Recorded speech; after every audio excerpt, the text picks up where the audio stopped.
খোয়াই জেলা তথা তেলিয়ামুড়া মহকুমার ঐতিহ্যবাহী প্রোগ্রেসিভ ইউথ ক্লাবের সম্পূর্ণ গণতান্ত্রিক পদ্ধতির মাধ্যমে কার্যনির্বাহী কমিটির নবনির্বাচিত 11 জন সদস্য ও মনোনীত 6 জন সহ মোট 17 জন সদস্যের শপথ গ্রহণ অনুষ্ঠান এবং গতানুগতিক প্রক্রিয়া অনুযায়ী ক্লাবের সদস্যতা প্রদান অভিযানে যে সমস্ত আবেদনকারীদের ক্লাবের সদস্য পদ দেওয়া হয়েছে সেই সমস্ত সদস্যদের নবীনবরণ অনুষ্ঠান আগামী 30 আগস্ট 2025 রোজ শনিবার সন্ধ্যা 6:30 ঘটিকায় শিববাড়িস্থিত চিত্রাঙ্গদা কলা কেন্দ্রে অনুষ্ঠিত হয়।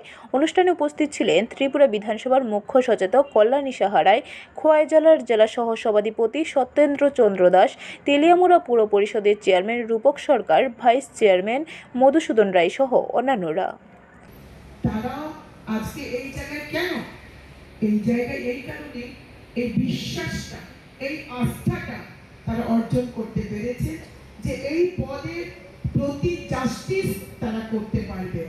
এই জন্য ক্লাবের অন্যান্য যারা নির্বাচিত প্রতিনিধি হয়েছেন এবং অন্যান্য যারা ছিলেন তারা তাদেরকে বেছে নিয়েছেন এক্সিকিউটিভ কমিটি হিসেবে, ভাইস প্রেসিডেন্ট, প্রেসিডেন্ট এবং সেক্রেটারি হিসেবে, ট্রেজারার হিসেবে, অ্যাসিস্ট্যান্ট সেক্রেটারি হিসেবে। ব্যুরো রিপোর্ট, খবর ত্রিপুরা।